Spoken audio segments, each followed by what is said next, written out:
lalagaan aya hiji santri urang Surabaya nyana ngamalkeun sholawat bae salat Ibrahim. Allahumma sholli ala sayyidina Muhammad wa ala ali sayyidina Muhammad kama shallaita ala sayyidina Ibrahim wa ala ali sayyidina Ibrahim wa barik ala sayyidina Muhammad wa ala ali sayyidina Muhammad kama barakta ala sayyidina Ibrahim wa ala ali sayyidina Ibrahim fil alamin innaka Hamidum Majid.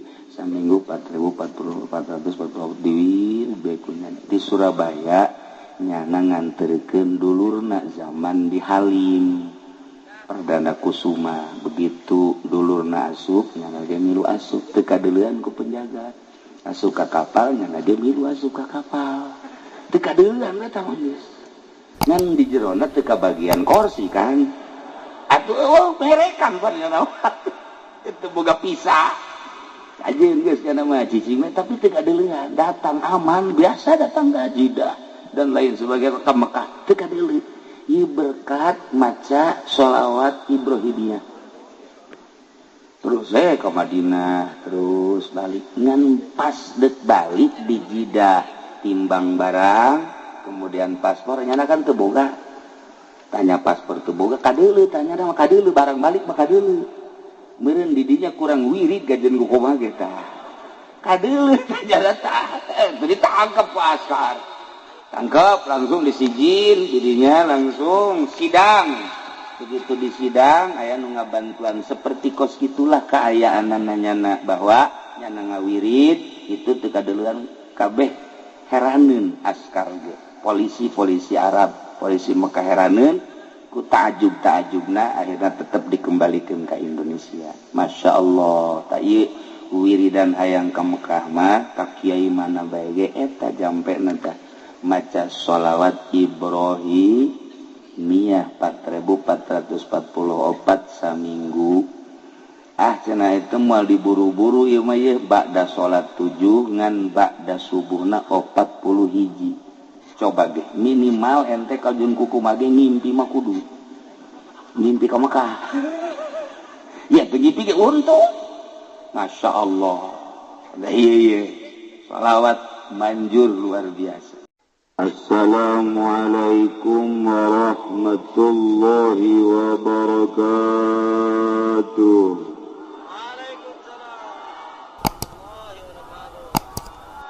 Alhamdulillah. Assalatu wassalamu ala Rasulillah wa ala alihi wa sahbihi wa mawalah amma ba'du. وقال الله تعالى في القرآن الكريم وهو أصدق القائلين أعوذ بالله من الشيطان الرجيم وذكر فإن ذكرى تنفع المؤمنين. Langkung tipayun urang sami-sami nyanggakeun puja sinareng puji ka Gusti Allah anu Maha Suci. Parantos masihan tina rupa-rupa nikmat ka urang sadayana, terutama nikmat anu kacida pisan ageungna nyaeta nikmat iman sinareng Islam.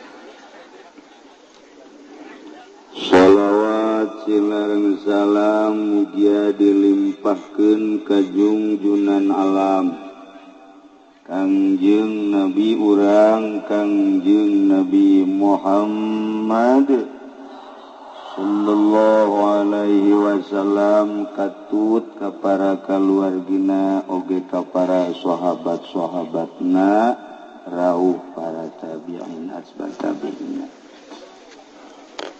Al-mukarramun para alimil ulama, para asatid, para tokoh agama Islam, bil khusus ka kiai anu pangsepuh-sepuhna nu hadir di tengah-tengah haplah urang yakni Kiai Haji Sapri oge Kiai Haji Jueni.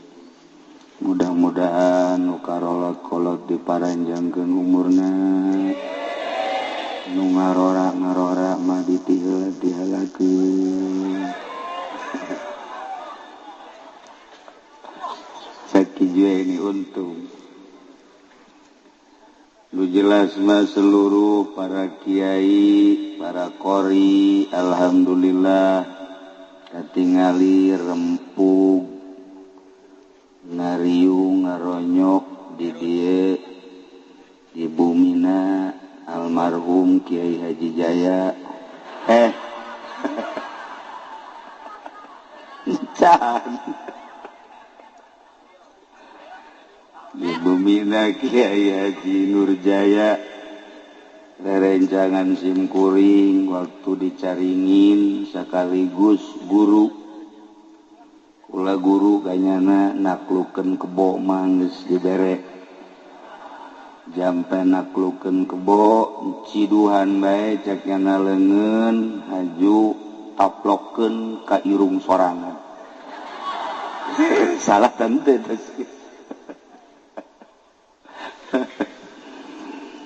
nah gitulah para jamaah kaum muslimin wal muslimat rahimakumullah dina kesempatan ieu khusus dasim kuring umumna urang sadayana dikersakeun ku Gusti Allah kempel di dieu di pondok pesantren Nurul Hikmah pondok pesantren hikmah teh we ngaranna Nurul Hikmah ya di pondok pesantren Nurul Hikmah dina raraga Walimatus Safar Patali putrana nunami Raden Imam Sumitro beserta Aang Kunevi rek berangkat melaksanakan ibadah haji.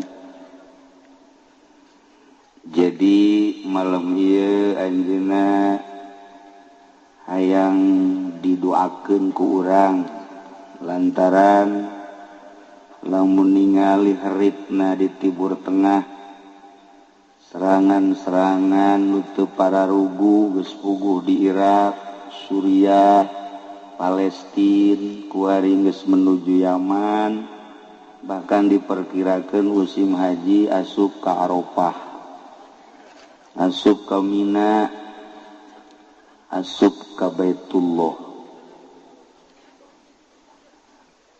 Untung mun teu kabekah moal manggih riweuh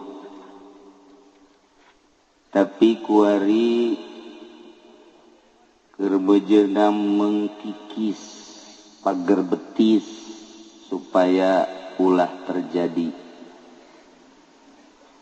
di urang mun carita organisasi riweuh teu puguh arah nu jelas NU aya Muhammadiyah aya Ikhwanul Muslimin aya Persis aya Persib aya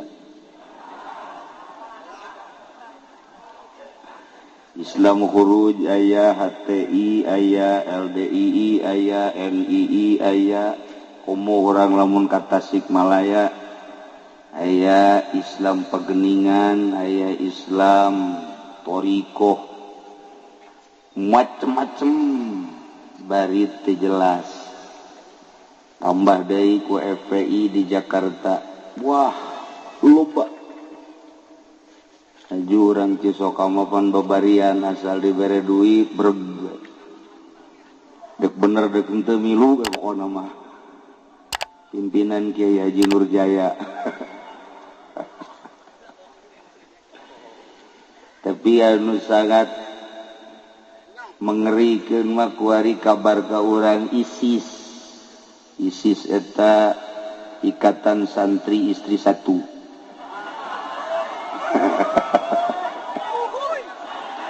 jadi ulah anu nyandung santri mah asup ka ISIS Ikatan Santri Istri Satu lantaran sieun ka nu kolot nagalak urang lamun nyaritakeun perkembangan politik capek perkembangan ekonomi riweuh di Indonesia bagi orang kuari menyeritakan perpolitikan orang dangkal tepuguh kamana alurna nu mentak nu jelas mah calon wali mah santri harapan SMA jara di wali harapan di universitas jara di wali atuh boro-boro universitas santri gese jadi wali kan rada deres doang sedangkan anu mengamati karena perkembangan agama mah hanya wali-wali Allah para solihin anu mengikuti baju mundurna kumaha ieu si agama ai batur mah anu di partai anu di organisasi anu tanggung jawab agama ngomong doang ai santri mah pan tanggung jawab penuh aya nu paeh siap nyalakeun eta ngaran tanggung jawab nya ngaran tanggung jawab eta kitu ju pentingna ngariumal ya diondang teu diondang datang aing mah ka jeung hukum eta tanggung jawab ngaranna tah nu kos kitu tanggung jawab lain santri mah hese tadu bentak calon para aulia Allah mah harapanana hanya santri se-Indonesia kuari hanya 8 juta anu tegap nyantrina 4 juta nu 4 juta runtuh tegap nyantri 4 juta nu 4 juta bagi 2 nu daek ngaji 2 juta nu teu daek ngaji 2 juta tinggal 2 juta nu daek ngaji ka bagi 2 nu 1 juta bisa nu 1 juta henteu tinggal 1 juta nu bisa ngaji nu daek ngamalkeun kana ilmuna 500 nu teu ngamalkeun 500 nu ngamalkeun kana ilmuna anu ngangsongkeun proposal kabeh nu teu hiji bea kabeh budak terjara di wali kabeh gugur di tengah jalan mentak aya bahasa kuari mah Islam di dunia bagaikan singa tidur jadi keur molor di singa ieu ngan di hudang-hudangna teu aya hudang asal datang ka pae ke singa ieu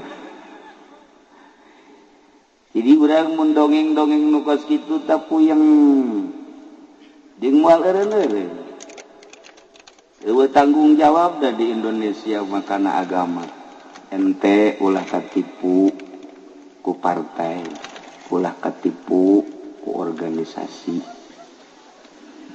dek memperjuangkeun nu mana bae henteu rek ngagungkeun agama eueuh hiji poin diasupkeun ka rancangan undang-undang anu memang di jerona dek ngalaksanakeun agama eueuh hiji-hiji adat teu meunang di Indonesia ngasupkeun di rancangan undang-undang tentang agama boro-boro agama anu dianggap pokok jilbab bae hiji datang ka saiki wede ora tuntas-tuntas ge mengkono di Indonesia mah bloon kabeh wah asana mau ge nyanding ge tah adu batak ulah katipu urang geus beta nu geus bangeus kahareupeun siga hade raramean bae ulah diasupkeun ka hate ku santri mah sebab asal asup ka hate wassalam gesan da ulah ieu tinggal sakieu deui di Indonesia tinggal 8 juta deui jan nu modern mah teu kasupkeun kana santri tah mah mandalungan teman nu kitu mah teman nu asli santri nu sabtu tadi teh eta sakitu deui aduh jan kapotong ku nu bobogohan aduh kapotong ku HP bae ya Allah lamun urang nyaritakeun alam mimiti alam teh alam arwah kemudian ke alam dunia isuk pageto alam barzakh ke alam mahsyar ke alam akhirat.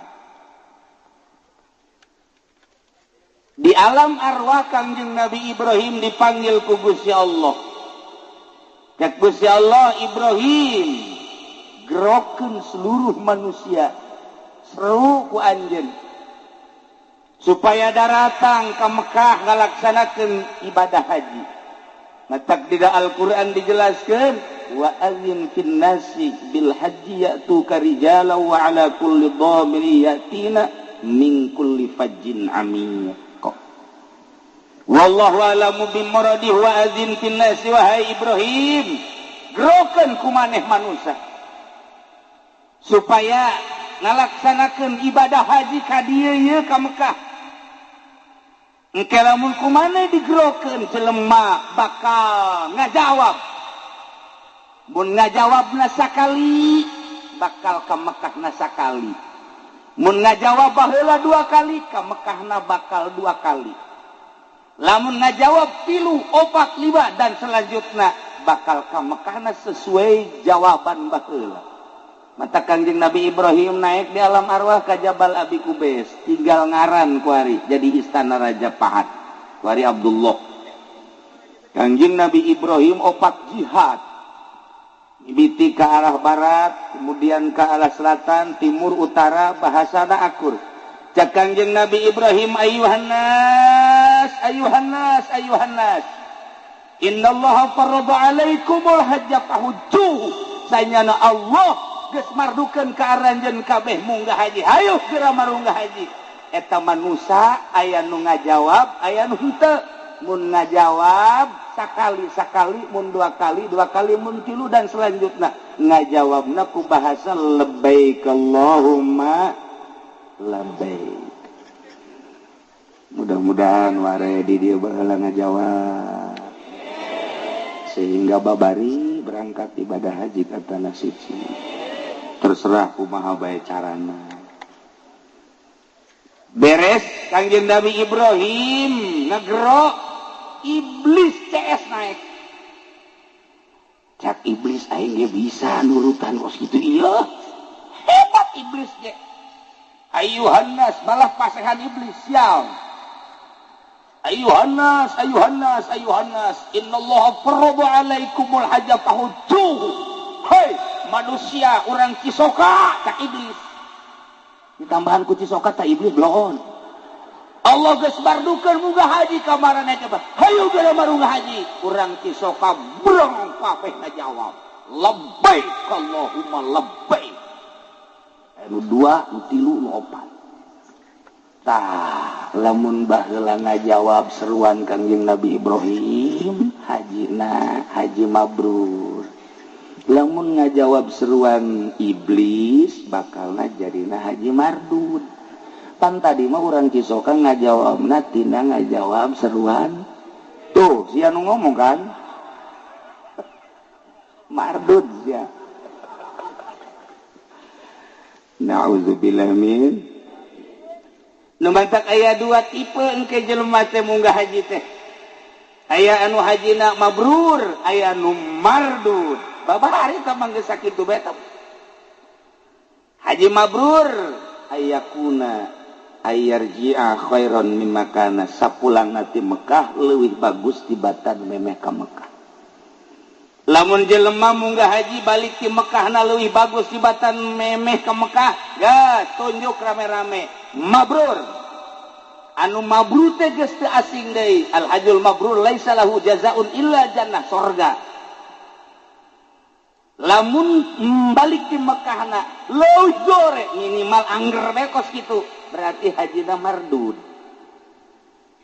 Memeh munggah haji tilok make kopiah, tas munggah haji ge teu make kopiah. Memeh munggah haji teh osok bobonceng si mbak, balik teh boh tambah jeung si embok. Silaka ieu mah ieu, saha ieu mardud ieu.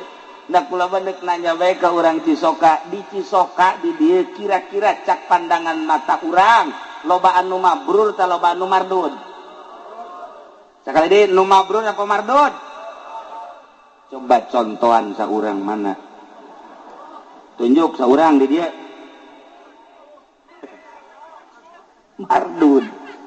Nauzubillah min baliklah cedak kiai mah daripada mardud mual ke Mekah jibloo can pugu karu geusieun mardud dek mardud urusan Allah nu penting mah naik kapal Garuda di jero kapal teh aya dugelis sakitu bae hese bae neangan dugelis cara dicisoka eueuh irung marancung di luhur kapal mah kulitna lelemu sarareungit deui di cisoka mah ngaranna ge deukeut ka solear tuh lain deui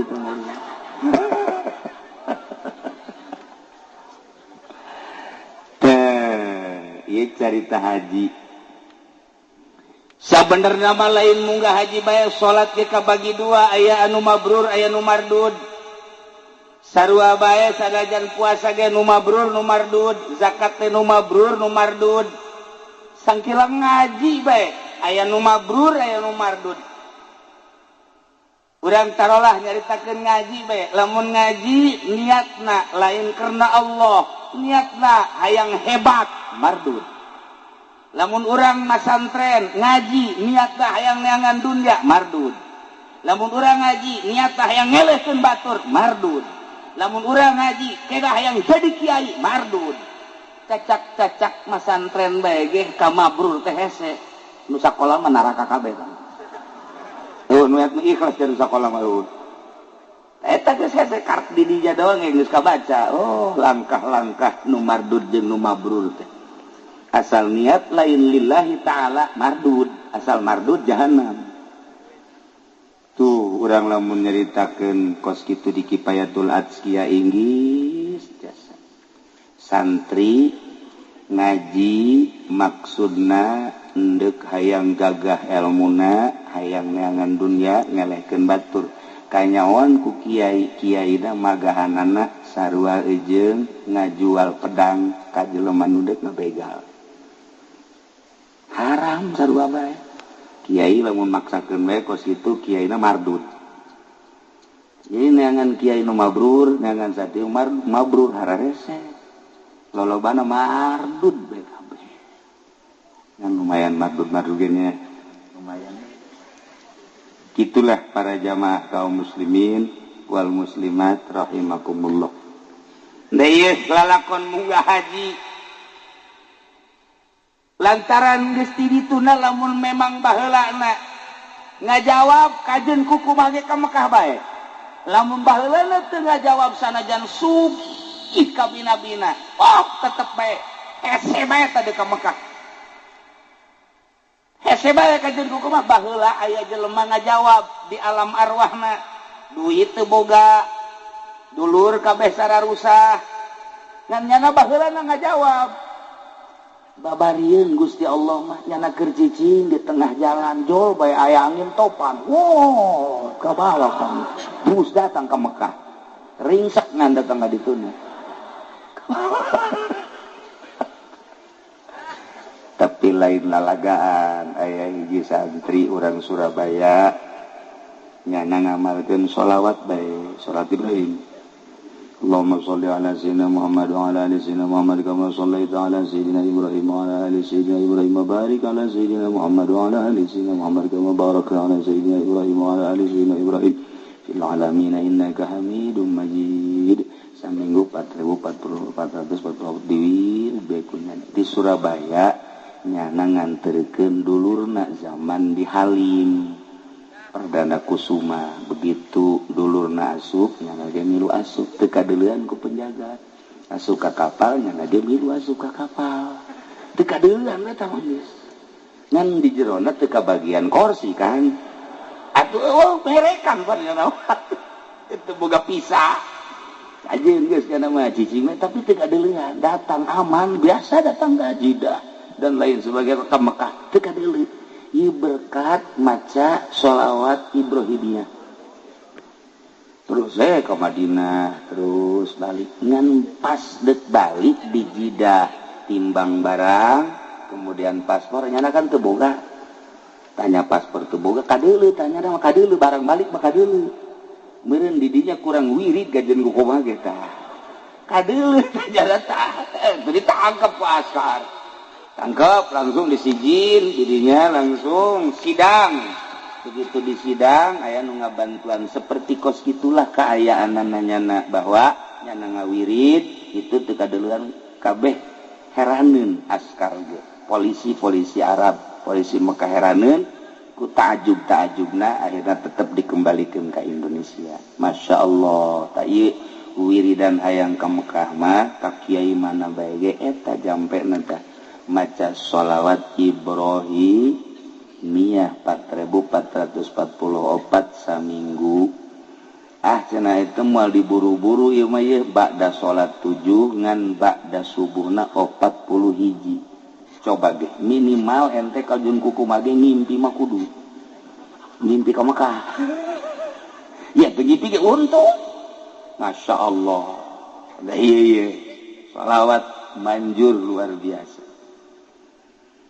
Gitulah cerita di alam arwah. Nu jelas mah jelema macem-macem berangkat ke tanah suci terserah. Kabeh gerak Allah.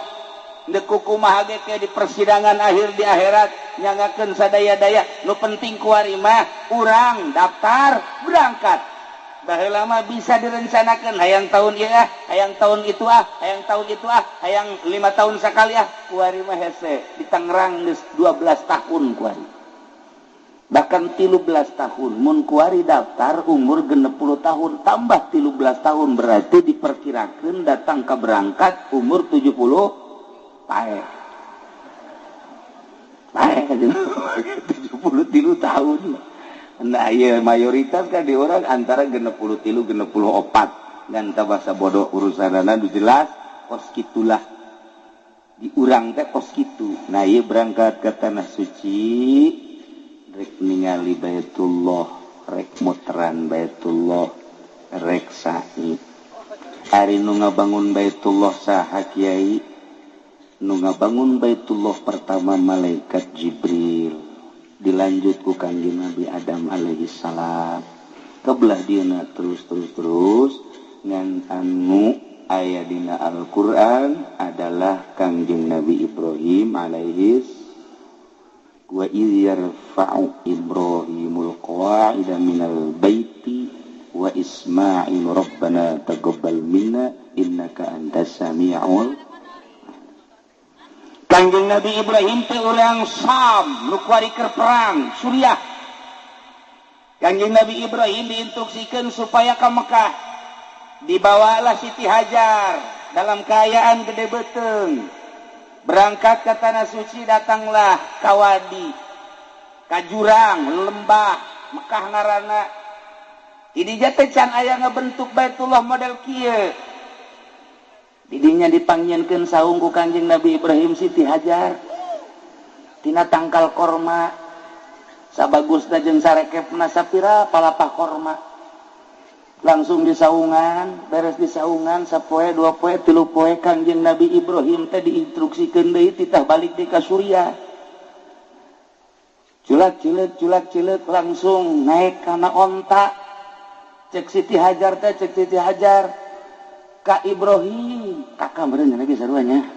Kira-kira gitulah. Ieu bangunna ungkag ingkig bae endeu ka mana? Teu ngajawab Kangjeng Nabi Ibrahim. Pan bangun dek berangkat tengah jawab Kangjeng Nabi Ibrahim ku sebab henteu pamajikan beteungna keur gede secara manusiawi cek Kangjeng Nabi Ibrahim banyak kudu ditinggalkeun pan ieu teh pagawean aing banyak kudu ditinggalkeun mah tapi instruksi Gusti Allah Ibrahim indit deui ka Suriah katilu kali cek Siti Hajar lamun memang ka Ibrahim kudu berangkat dek ditanya bae ieu kahayang sorangan atau parentah Gusti cek Kangjeng Nabi Ibrahim parentah Gusti lamun parentah Gusti nyanggakeun sok berangkat abdi berarti bakal diurus ku Gusti Allah ulah sieun-sieun Kangjeng Nabi Ibrahim langsung berangkat tengah liuk saya tikacan Kangjeng Nabi Ibrahim begitu Siti Hajar nyarita model kitu belum berangkat. Eta teh aya hikmah urang lamun nganterkeun masantren ka anak nah begitu dek balik ulah nyileuk turutan Kangjeng Nabi Ibrahim Geus bae begitu orang naik ke mobil, balik urang. Ulah ieu mah dadah. Mal betak yang ke hukum mah ge. Segala dadah segala mal betang geus bae sakumaha biceun anak urang. Geus ulah anak sangkilang dadah dan geus teu aing mah teu main dadah-dadahan. Turutan Kangjeng Nabi Ibrahim betah ge. Tapi lamun leudeuy geus datang ka imah bapana ge aing inget bae ka anak cenah teh. Aju anak nage gundang gede ingat bae ka abah. Aju kuari mapan moal HP bobogohan jeung abah. SMS-an sial teh budak. Eta ulah. Ieu hikmahnanya sakali deui lamun nganterkeun anak ka pondok pesantren geus dititipkeun geus sasalaman geus ulah ngaliat deui. Balik turutan Kangjeng Nabi Ibrahim alaihis Siti Hajar ditinggalkeun sugan sedih henteu. Cek Siti Hajar lamun memang ieu parentah Gusti Allah pasti kaula diurus ku Gusti Allah. Sedengkeun eueuh sasaha sorangan di dinya dipangieunkeun saung tina palapah korma. Masya Allah. Mun aya awewe dicocokan model kos kitu ulah dikamanakeun Ki Nurjaya. Ulah kumaha keun antepkeun habak. Tenang Siti Hajar. Kesimpulan nama ngalahirlah Siti Hajar sorangan. Masya Allah tidinya er-eran orok sakumaha biasa orok perbekalan aya kene tidinya langsung minum tina bekal ngan henteu anggeus kuranglah perbekalan dahaga nu aya katingali orok letahna kaluar semu nu hayang minum cai susu Siti Hajar can aya caian lantaran encan diisian ku nanaon Siti Hajar langsung make beber bawa ti surya warna beberna beureum nu mantap dipake warna beureum beber lantaran manehna beusi kanyawan ku maruna sebab Siti Hajar boga maru anu memang tatadina sinis bae baik anak itu ditahan maka beber-bereum mantap datang ka kuari baheula mata awewe marake beber-bereum eta teh ti ditu da ti Siti Hajar kuari mah geus teu make beber awewe teh make bidan bae geus mantap darah rayut kuari mah awewe boga anak hiji boga anak dua sarua jeung hamil bae kitu baheula mah ipis betul lantaran make stagen make beber rapi jadi boga anak 12 teh teu gendut kuari mah boga anak hiji boga anak dua bau sakumaha eneng kolot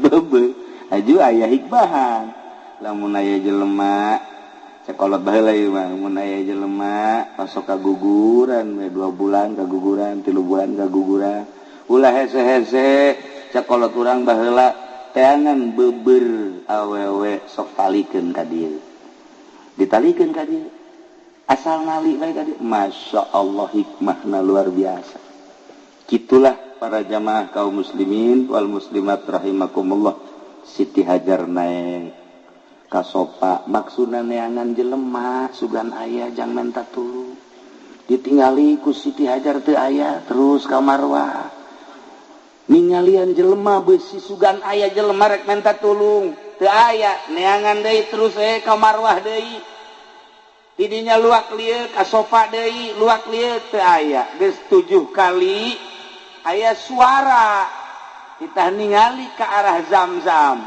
pas ningali ke arah Zamzam malaikat Jibril keur nepakan taneuh atau diketikeun ku sampeanana ditambah kujang-jang tak mancer cai sabarkeun ku Siti Hajar kadinya waduh mandi Siti Hajar nginum luar biasa mawa jang anakna kemudian di pandian anakna kadinya di lantaran terus bae mancer cek Siti Hajar bari di kamanaon kitu ngaranna dikulah ke cek Siti Hajar Zamzam Zamzam teh bahasa Suriah hartina mun bahasa urang mah stop.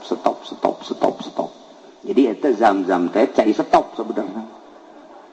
stop gip punya orang ulah terus baik jadi ngaran zam-zam jadi mendengaran kurang cai eureun sebenarnya eta mah eta stop zam-zam udah gitulah cerita zam-zam masyaallah kitu cerita Siti Hajar teh 7 balik isopa ka marwah ti marwah ka sofa ti sofa ka marwah ti marwah ka sofa jadilah kuari syariat mimiti urang toab sanggeus toab kemudian sa'i 7 balik didinya cukur beres geus sakitu haji eta umroh tinggal aya wukufna bae ka Padang Arafah babari doa Kangjeng Nabi Ibrahim istimewa Kangjeng Nabi Ibrahim teh ngadoa ka Gusti Allah di samping Rabbana taqabbal minna innaka antas samiul alim wa tub alaina innaka antat tawwabur rahim. Nah, kuari ge urang lamun deuk nyeun pondok pesantren eta bae doana ulah hese-hese. Asal disiapkeun bae pokona mah batuna 10 truk. Batu kalina 5 truk, semen bae ujianana 1000 mah. Geus doana eta manjur tuh mah.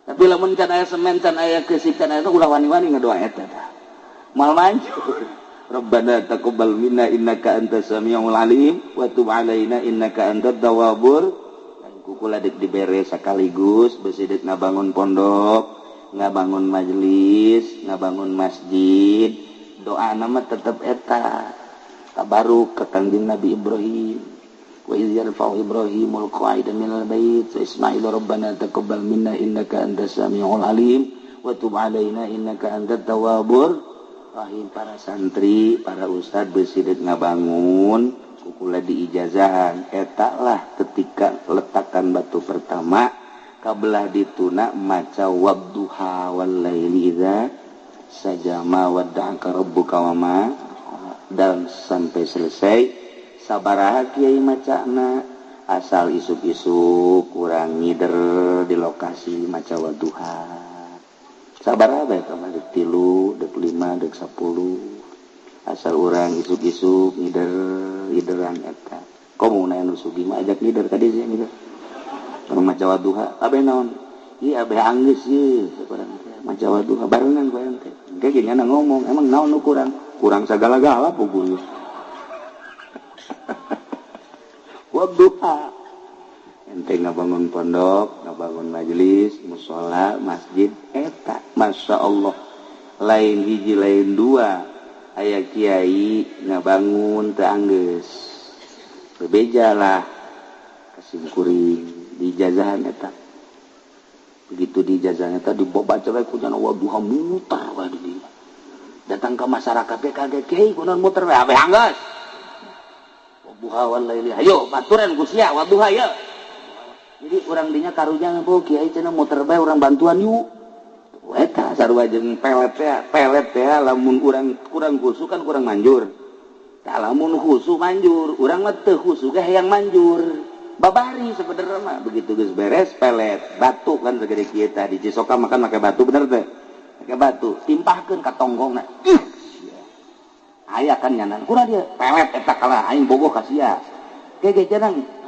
sajarna mah jangan teh kudu pelet kula mah geus bogoh ti heula tah eta timpahkeun ka huluna ngudag ge kitu jeung bogoh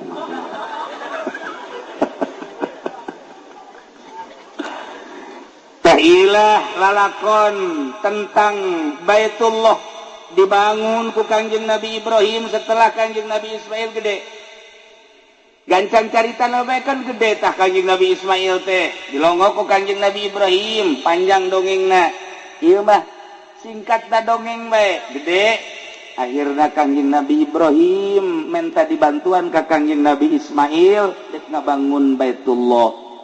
Kangjeng Nabi Ibrahim jadi tukang basna Kangjeng Nabi Ismail kenekna langsung nu nyodor-nyodorkeun batuna Kangjeng Nabi Ismail nu jadi basna Kangjeng Nabi Ibrahim. Begitu dibangun terus ngaluhuran teu kasodorkeun maka Kangjeng Nabi Ibrahim nyieun taraje jang naik bentukna batu dikadinyakeun batuna ditumpakan ditincak ku Kanjeng Nabi Ibrahim langsung batu ngapung sorangan eta kos dongengnya kos dongeng batu ditincak STG ngaranna ketika beuki luhur batuna ngapung sorangan atuh teh batu bisa ngapung sorangan aya tanagaan ti mana sahanu ngaremot eta sabaraha batu tapi batu naik sorangan beuki luhur beuki naik beuki luhur beuki atuh sabaraha teu make batu ge bisa ieulah kaajaiban mukjizat Kanjeng Nabi Ibrahim alaihi salam. Nah kuari aya titinggalna ngaranna makom Ibrahim lain kuburan makom Ibrahim teh STG aya tapakna dirinya tapak sampean Kanjeng Nabi Ibrahim Masya Allah dibongkar suhu di Arabia sababaraha kali eta lantaran ngahalangan geus sabaraha doser murun potong diamankeun lah makom Ibrahim teh STG urut ngabangun Baitullah jadilah Baitullah seperti ayeuna ngan kungsi runtuh kemudian dibangun deui kurang seetik dikurangan lantaran nu halal hijir Ismail kuari manggis indah jasa Baitullah teh ketika Kanjeng Nabi putuh Mekah langsung Kanjeng Nabi asup ka Baitullah bahkan ku Kanjeng Nabi teh harita dititah dua lawangna andai kata bakal laluasa mah teu kira-kira bakal fitnah dijieun dua lawangna ngan cek Kanjeng Nabi keun bae antepkeun lah hiji bae Kanjeng Nabi lebet langsung salat di jero keluar deui tah ieu lah Baitullah nu ayeuna di akhir zaman engke Baitullah bakal diruntuhkeun deui tu golongan-golongan anu teu sreg ka Islam musuh kula lamun nyaritakeun tentang akhir zaman geus dareukeut jasa cek Kanjeng Nabi Malikul Ardi Arba'ah raja sadunya aya 4 mukminani wa kafirani nu dua mukmin nu dua kafir nu mukmin hiji Kanjeng Nabi Sulaiman alaihi salam nomor kedua Raja Zulkarnain kafir aya 2 hiji Raja Namrud nomor kedua Raja Firaun cek sakol buhtusoh cak Kanjeng Nabi wasayakuru khomisun bakal jadi raja sadunya engke di akhir zaman 5 hiji deui di akhir zaman sayakunu khomisun wal mahdi min dzurriyyati eta adalah mahdi ti anak incu kaula entek besi aya di Cisoka mahdi cing hade eta beureun tah mahdi ngan mahdi nu itu mah hiji irungna mancung nu di Cisoka mah pengeng bedakan berarti nomor kedua ngaranna sarua jeung ngaran Kanjeng ismuhu ismi wa abuhu abi ngaranna sarua jeung ngaran kaula bapada sarua jeung bapa kaula jadi ngaranna mah aslina mah Ahmad bin Abdullah atau Muhammad bin Abdullah cirina dina pipina engke aya hunungan di dieuna aya janggotan aya godegan kadi rapi di dia aya hunungan tasepna kabina-bina gagahna nu luar biasa dituturkeun baksana ku 300 jelema nu bakal nuturkeunana asal sasalaman bae jeung Mahdi ditembak ngebul asal sasalaman jeung Mahdi jadi gagah asal sasalaman coba sasalaman jeung Mahdi nu di dieu tah ieu Mahdi nu asli 300 manehanana di Madinah engke bakal terjadi wukuf poe Jumat di akhir zaman akbar disebutna di mana wukuf poe Jumat hati-hati nah iya engke di Mina bakal ribut gede perang anu luar biasa asup musyrikin kafirin munafikin asup ribut ke di Mina wah getih pohara jasa ribuan jelema mararaot lumpatlah ke Mekah di Mekah keur ngabayak jelema lantaran ngadenge peperangan anu dahsyat jasa ribuan jelema pararae ngan teu asup kafir ai ka Mekah mah ditungguanlah seorang kesatria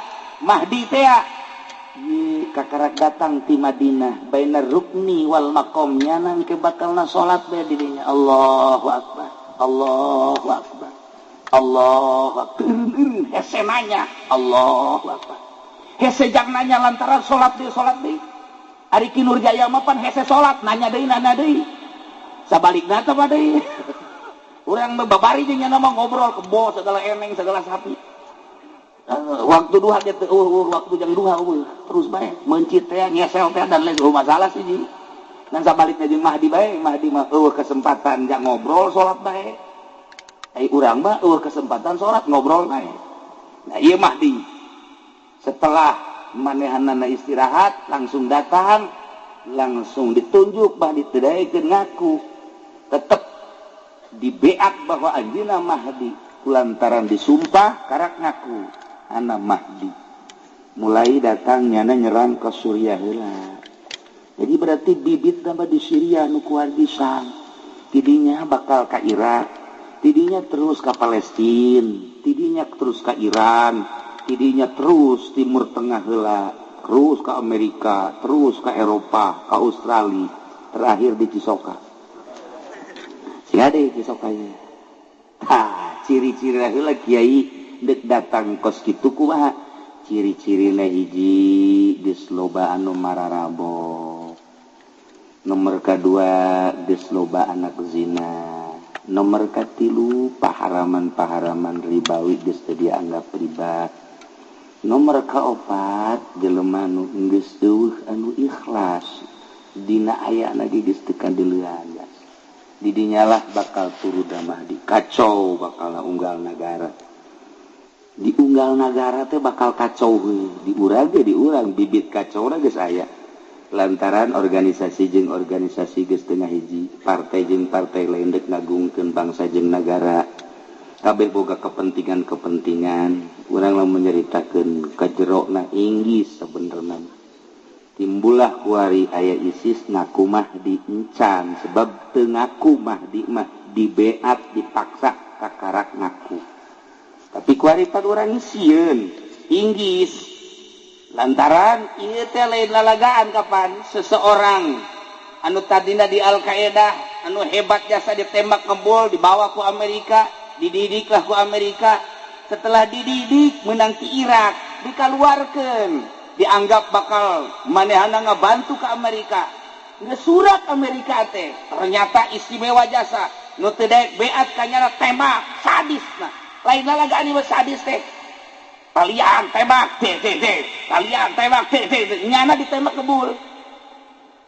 mun ditanya ieu menang ti mana ilmu ngebul Cisoka make naon ieu pelor paingan pelor hese harita ieu diteurian ku ISIS masalah ieu nah kuari acak-acakan Amerika sorangan jadi tembak bae terus bae ieu sahabat asa nu teu nurut ka tembak bae geus ribuan nu korban ayeuna ternyata di Indonesia aya pageulana nu beunang di Tasikmalaya kamari di Pandedoang jelemana bangun poho lupa daratan keinget naon pokoknya asal nu teu nurut tembak bae ieu kan ngeri ku ari ieu tah iyalah ISIS nu kuhari terus nyerang terusan teu eureun kan perlu biaya aneh nyana teh kapan dek ngaruntuhkeun Islam tapi kafir ge dibunuh bae di lain sisi jana dek ngabongkar Baitullah lantaran dianggap jelema nu muteran Baitullah teh kafir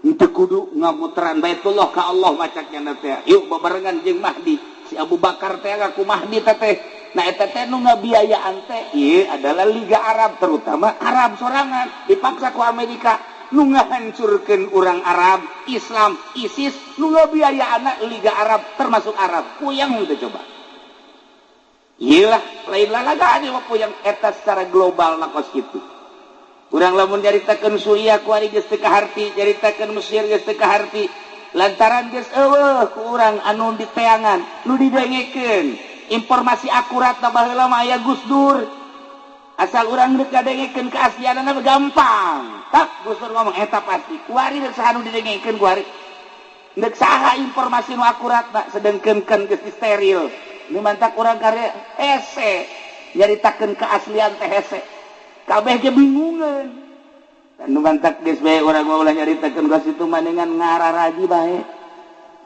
bingung kuari geus anu wayah kawin anu encan wae ge maning kawin mah bisa keburu perang berperang, Masya Allah kali. Nah engke anu bakal ngadukung Mahdi Abdal Syam, perkumpulan wali Abdal di Syam, perkumpulan Asoib di Irak, perkumpulan Mujabah di Mesir. Kan wali teh boga negara-negara perkumpulan anak keseluruhan anak di Lubnan, Libanon. Ketika ada perkumpulan di Libanon, eta teh mun Abdal di Syria, lamun Asoib engke di Irak, lamun Mujabah engke di Mesir, engke di saat anu geus ditentukeun kara karumpul. Eta kapan loba jason mantak teu meunang urang nyarekanan urang Syria ku Kangjeng Nabi, sebab sadajan buang kawarah di dinya loba aulia-aulia Allah.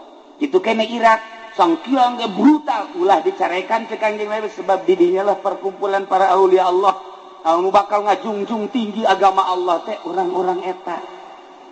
Nah ieu keur carita di akhir zaman geus darareukeup jasa rasaan teh masyaallah. Mun guru urang kamari nyaritakeun Mahdi asa jauh keneh, lamun guru urang belah ditu nyaritakeun Mahdi asa lila keneh, tapi kuari bae mun nyaritakeun Mahdi asa endek bae. Benderana bakalna akur bae.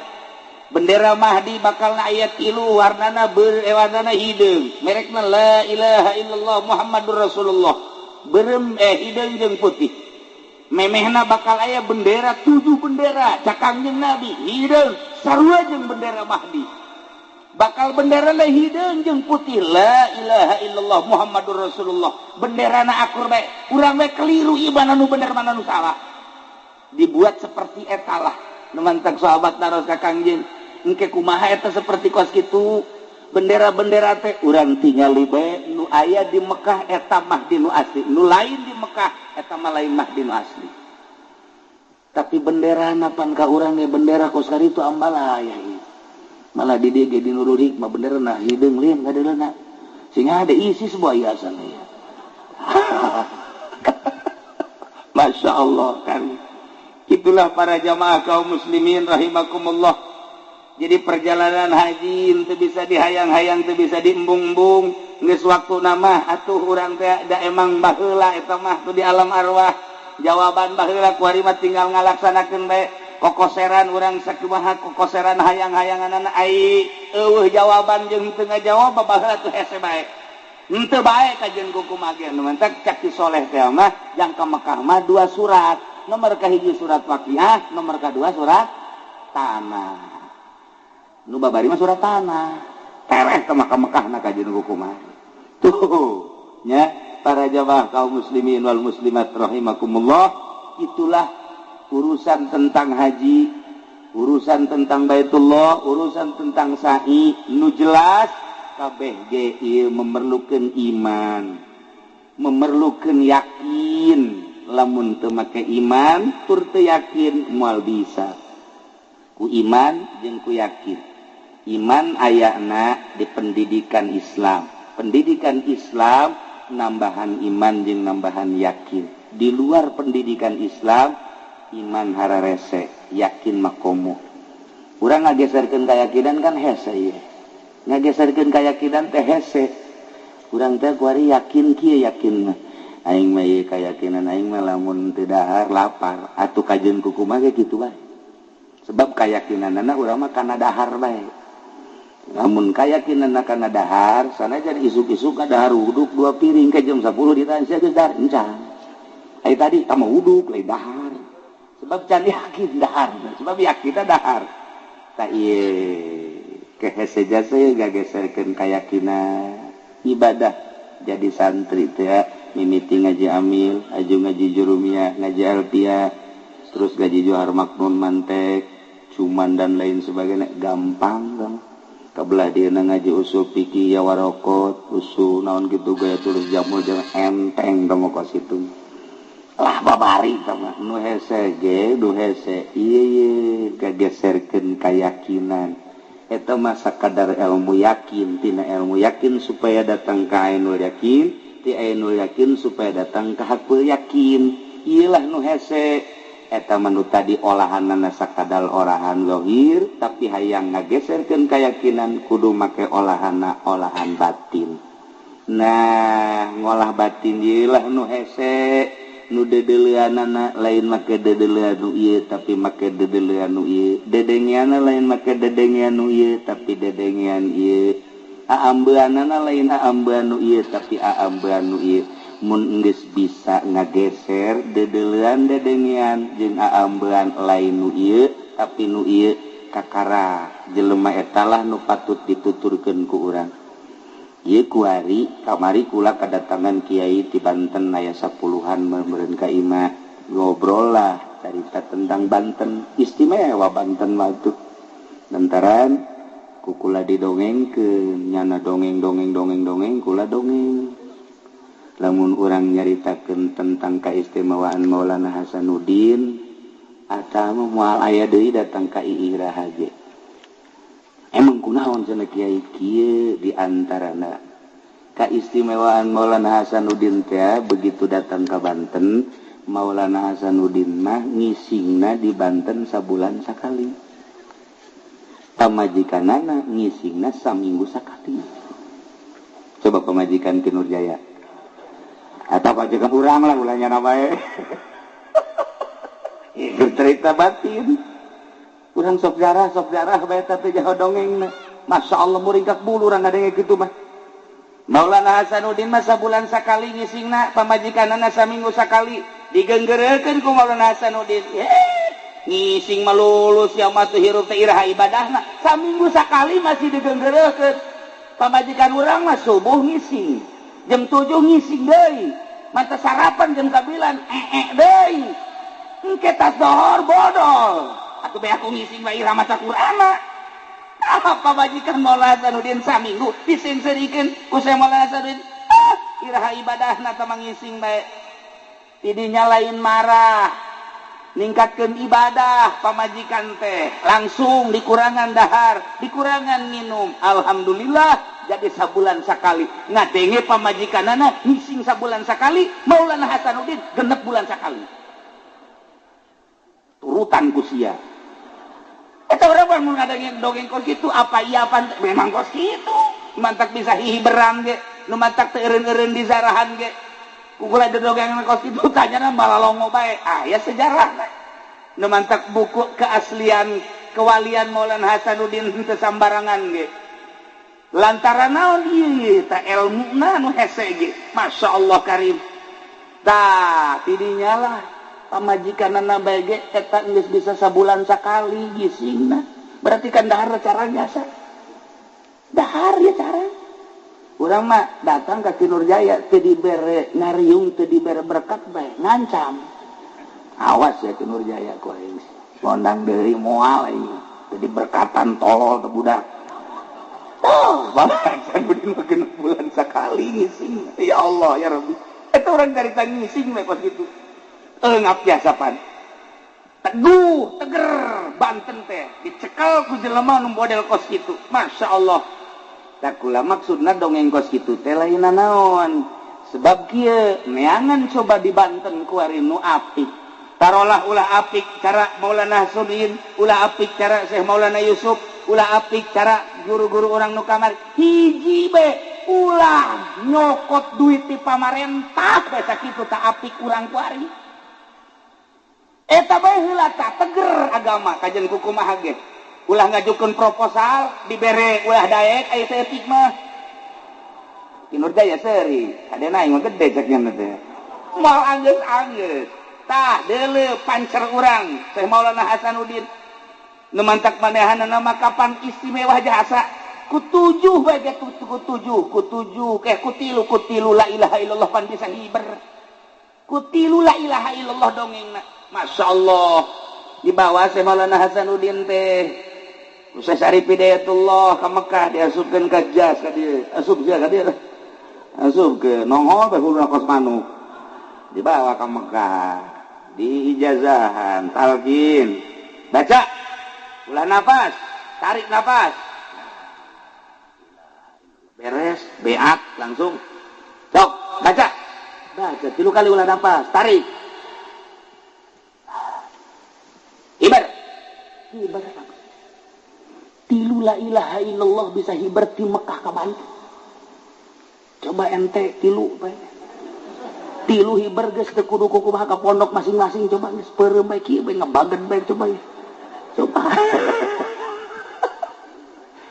batur batilu eta rahasiahan lain nalagaan masyaallah kunaon eta batin geus bersih jasa ya Allah ya Rabbi urang mah kuari mah tak geus carita ulah carita eta keur carita di organisasi carita di perorangan pondok pesantren eueuh deui iwal ti opat sabenerna mah ngan salah sahijina waro nu tilu moal ka dicaritakeun ieu titipan ti Susunan Rahmat anu ngamimitian muka pondok pesantren di Jawa Timur dilanjutkan terus ka dieu mantap pondok pesantren mah titipan para aulia Allah asal ngegeser bae kana yayasan geus lain titipan para aulia Allah henteu salah nyen yayasan eta mah perkembangan henteu salah mangga teh mun eueuh cilaka eueuh sanawiyah aulia atuh kadituna kumaha perkembangan dunia ngan lain titipan wali titipan para aulia Allah mah opat salah sahijina waro nu tilu moal ka dicaritakeun kuari mah waro kadanan cara Syekh Maulana Hasanuddin Syekh Yusuf hiji bae ulah narima duit ti pamarentah geus hebat jasa ujian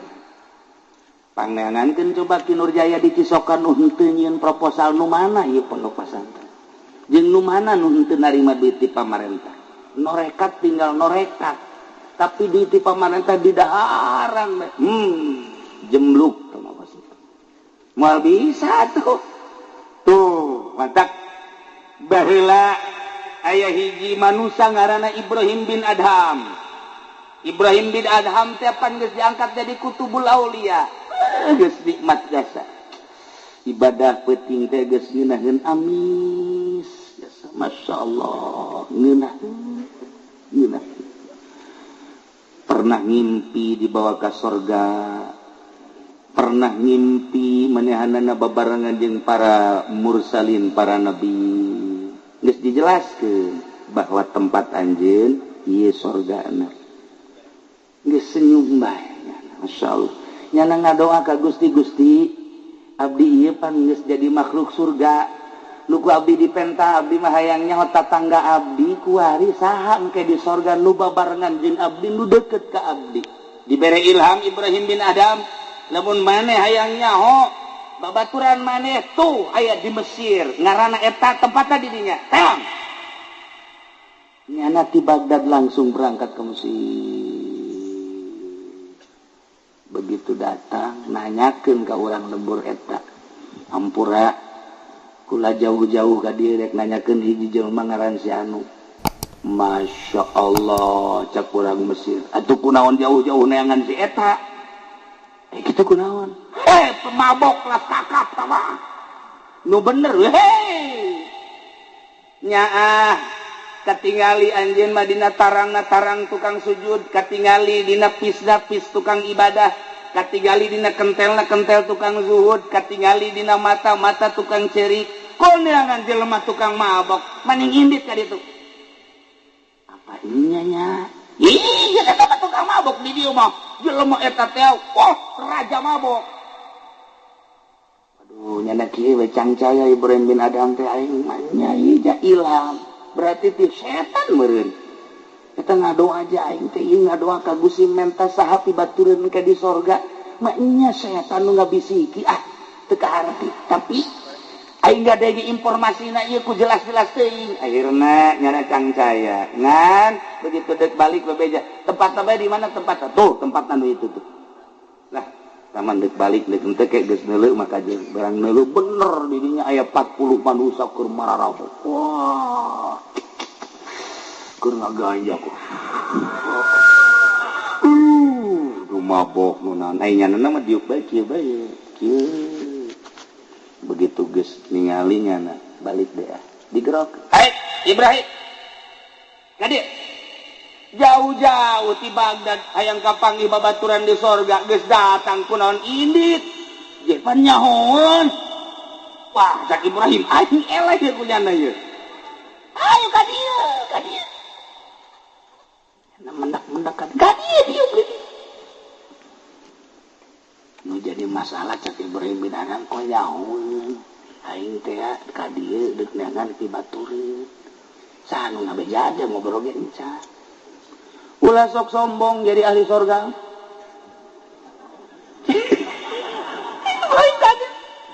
cicing jadi dicarekan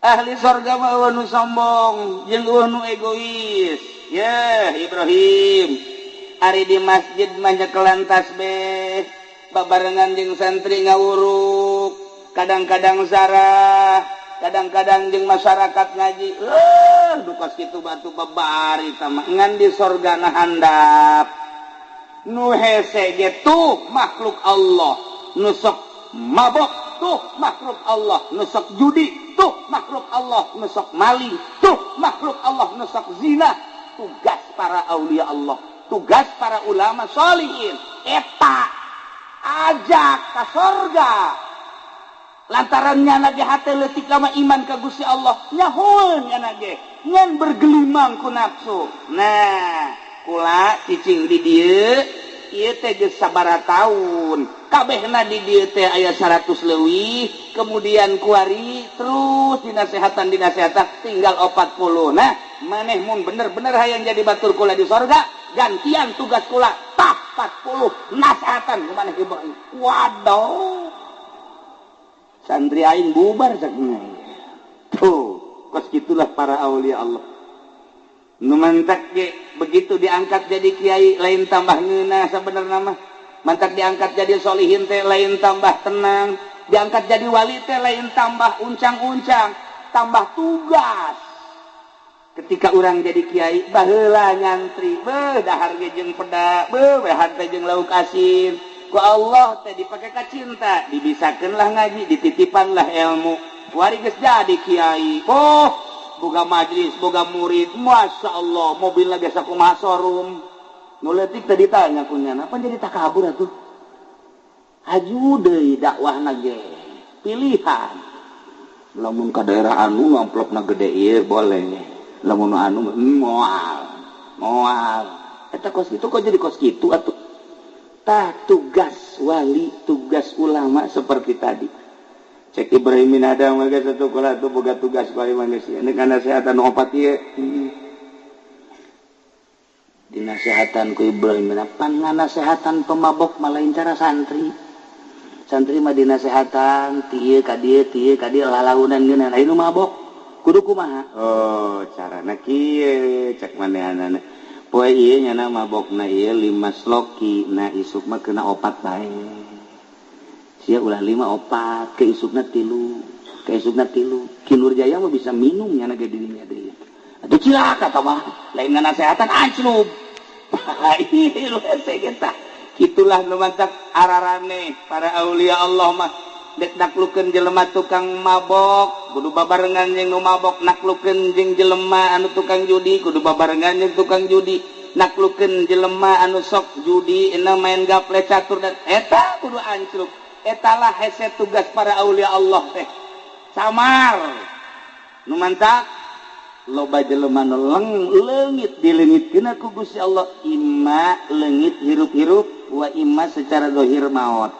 padahal teu maut dipindahkeun mantak lamun Maulana Syekh Maulana Yusuf kuburanna aya 3 di dunia lamun Syekh Maghribi kuburanna aya 5 di dunia ulah aneh lamun Mbah Bolong kuburan aya 9 ulah aneh kos kari itulah kula ziarah ka Yordania di dinya aya makom Nabi Yusa alaihi salam zarah deui ka Baghdad aya deui makom Kangjeng Nabi Yusa alaihi salam masyaallah di ditu Yusa di dieu Yusa sarua ulah aneh emang kos kari itu jelema gede deket kapan Yordan Baghdad kok di dieu aya di ditu aya kos gitulah jelema-jelema galalede mah masyaallah karim nah gitulah para jamaah kaum muslimin wal muslimat rahimakumullah sakadar urang make mata nu ieu ceuli nu ieu irung nu ieu ribut nu aya teu meunang ngadenge kiai teu meunang ngadenge nu sugih teu meunang ngadenge nu gagah hasud aya tapi ketika make nu ieu tiis nu mantak Tuan Syekh Abdul Qadir mangeunaheun bahasana ulah pesimis ngaheurepan kaula mah lantaran mun boga papanggulan teu kabawa kula siap manggul mun kira-kira henteu kabawa ku MT kula nu mangmawakeun mun kira-kira henteu nyaho jalan ka akhirat kula bakal nuduhkeun kira-kira henteu nyaho kana pimaknaeun secara hakiki kula bakal nuduhkeun ngan ulah deuleu zahir kula nu dideuleu adalah pelaksanaanna ieu urang babarna nina matak Sayyidina Ali bae ngeunaheun biasa ngomongna lam a'bud robban lam arah kaula mah moal ngaibadahan pangeran nu teu kadeuleu ku kula berarti kadeuleu ku Sayyidina Ali mah pangeran mun nyaritakeun kadeuleu kan lain ku mata ieu ku ieu dumatak turun temurlah ti Kanjeng Nabi ka Sayyidina Ali ka Sayyidina Husain terus tinggal urang endek jeung henteuna jeung siap apa henteuna jeung masakatna deui nah urang mah begitu kuari ngeuneunahan bae barang urang jadi jelema ngeuneunahan baheula mah daek puasa kuari mah henteu baheula mah daek masakat kuari mah henteu iyalah nu bakal cilaka kitulah para jamaah kaum muslimin wal muslimat rahimakumullah jadi urang tingkatkeun iman tingkatkeun amal tingkatkeun Islam kumaca la ilaha illallah jaddidu imanakum bila ilaha illallah minimal ba'da salat 3 kali maca la ilaha illallah sing gletuk anu maot jadi tu Kiai Abbas minggu ka tukangna saminggu nikahkeun kula kemudian besan milu ngabesan Karangkas Bitung ka Kiai Endim peutingna maot berbarengan jeung eta di dieu Ki Hamzah maot berbarengan jeung eta isukna di Garut deui maot deui teu muriang deui loba jasa ieu nu maot teh masyaallah karintahkeun bae nu maot mah ngan urang mah mun maot mudah-mudahan aya dina ridho Allah Subhanahu wa ta'ala aya dina keur ibadah ka Gusti Allah Subhanahu wa ta'ala sakitu bae mentana jadi embung-embung paeh mah datang bae dihayang-hayang aya encan mah henteu bae nu penting mah deuk iraha bae maot asal aya dina ridho Allah Subhanahu wa ta'ala kitulah para jamaah kaum muslimin wal muslimat rahimakumullah balikan deui Al-Hajjul Mabrur laisa lahu jazaun illal jannah bedu balik di Mekah teh tas ibadah haji kemudian ziarah ka Kangjeng Rasul emang kumaha gitu panu ibadah haji mah begitu datang tak kajidah kadeuleu nama ku urang Arab malulu padahal mah malaikat di dinya nyambut disasalaman ku malaikat lumantak disebut naga duyufur rahman tamu-tamu pangeran tamu-tamu Allah tah eta bisa salamanan ku malaikat jamaah haji mah ti mimiti turun ti kapal dipeluk ku malaikat bisa salamanan ku malaikat masya Allah ieu teh tamu Allah teu kadeuleu kan ku urang ngan lamun maot urang ibadah haji urang geus daftar aju maot di dieu keneh komo geus berangkat mah aju maot tah eta teh ganjaranana unggal tahun menunaikan ibadah haji diberi ganjaran sampai kiamat menjelema daftar kemudian berangkat eta unggal tahun boga ganjaran ka Mekah bae nyana komo geus berangkat teh haji maot unggal tahun ibadah hajina engke di akhirat teh ditimbang teh haji malulu bakalna ditimbang amat teh ieu ganjaran haji malulu lantaran maot jangan di perjalanan atau manehna geus setor maot lamun dibandingkeun ku urang maningan urang daftar haji maot apa maningan ka Mekah lamun ka Mekah kan sakali tapi lamun maut unggal tahun kamu ke maning mana? Tetap orang embung heran. Embung bae orang mah. Ya karim, masya Allah. Tah itu cerita ganjaran ke Mekah anu luar biasa. Oh mau datang ke Madinah, ulah disangka Kangjeng Nabi teu ningalikeun. Ulah boga keajaiban hiji. Waktu tahun 90 genep jeung almarhum Abah begitu zarah ka makom Kangjeng Nabi macet di ditu ka dieu ka ditu di babu salam teh pan kuari mah ka ditu kabeh keriba bisa di ditu bab Jibril bisa di dieu bisa macet anu luar biasa kula di dieu Abah di dieu ngahalangan Abah ka gencet di ditu ka dieu geus enak gencet luar biasa wah asana ieu mah paeh di dieu asana paeh cak kula ieu ini ningali Abah kula geus kikituan bae nu saejeuna sarua macet ngadu di ditu ka dieu eta langsung bae hadiah ka Kangjeng Nabi langsung nya Kangjeng Nabi nage aya hadiah beres kunaon aya jelema jangkungna gedena jangkungna tinggi di jelema biasa kaluhur 1/2 meter ti jelema nu biasa kaluhur setengah meter di sisiran bukna kasep irungna mancung teu make kopea terus make baju putih ka dieu teu make jubah putih teu make sorban seuri bae senyum bae blek blek blek blek blek pas di hareup blek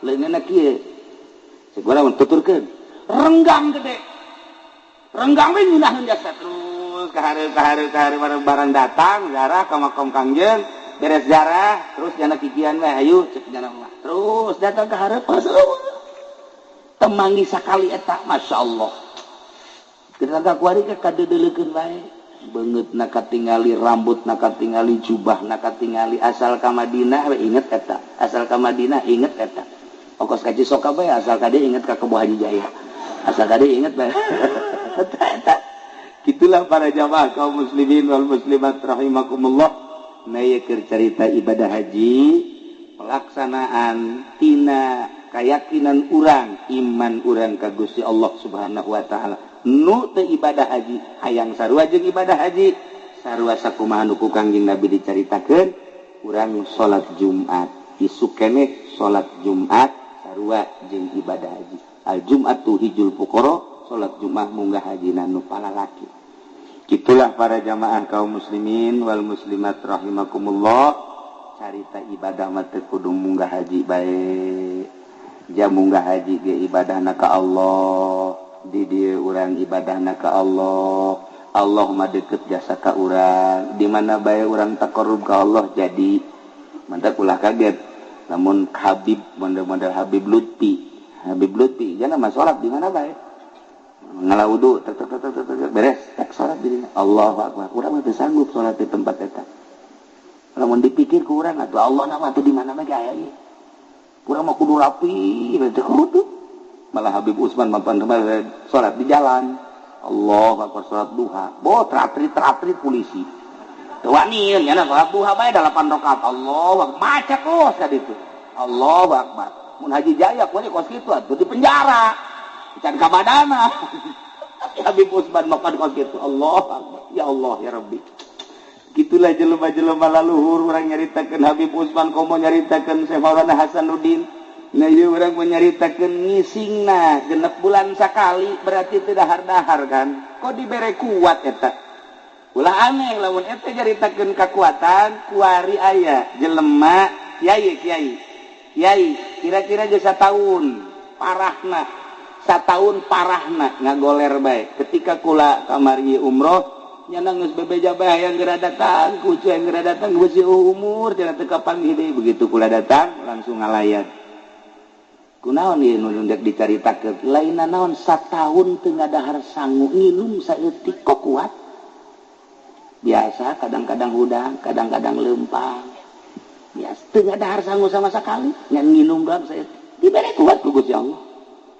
Jadi aing dibere kuat pak babari dia tahu muriang sakitu muriang satahun geus teu ngadahar sangu nginum ge saeutik tadi anakna datang deui ukula ditanya kumaha ieu alhamdulillah cenah bukan itu aju ngadahar sangu teu ngadahar sangu tapi kuat coba urang ge coba ulah ngadahar sangu mulai ti esuk ngan urang nyiapkeun kuburan bae heula nanya urang ya daya cerita tentang ibadah haji, tentang pembuatan Baitullah, tentang sa'i, tentang jelema-jelema anu laluhur orang kabeh ge ieu adalah kuka apikanana apik mah hate geus urang ngapikeun diri ka Gusti Allah Subhanahu wa taala ulah cabet teuing di akhir urang doakeun mudah-mudahan putra Kiai Haji Nurjaya imamna aangna jeung sarombonganana ieu mudah-mudahan diberi jag-jag ku Gusti Allah, diberi sehat ku Gusti Allah, diberi giat ngalaksanakeun ibadah hajina, bisa balik deui ka dieu kalawan salamet, teu aya halangan naon, itu keneh urang nu hadir di dieu, mudah-mudahan urang kabehan bisa ningkatkeun ibadah ka Gusti Allah Subhanahu wa taala. Sakitu bae urang ngadoa ka Gusti Allah. Allahumma salli wa sallim ala sayyidina Muhammadin fil awalin wal akhirin wa barik wa sallim wa radiyallahu ta'ala an sadatina ashabi sayyidina Rasulillah ajma'in Amin ya Allah ya rabbal alamin. Allahumma hdina siratal mustaqim. Allahumma hdina siratal mustaqim. Allahumma hdina siratal mustaqim. Siratal ladzina an'amta 'alaihim minan nabiyyin wasiddiqin wasyuhada'i wassalihin wa hasuna ulaika rafiqa. Dzalikal fadlu minallahi wa kafa billahi 'alima. Allahumma ij'alhu hajjan mabruran wa sa'yan mashkura wa dhanban maghfura wa tijaratan lan tabura ya 'alima ma fis sudur. Akhrijna ya Allah minadh dhulumati ilan nur. Akhrijna ya Allah minadh dhulumati ilan nur. Akhrijna ya Allah minadh dhulumati ilan nur.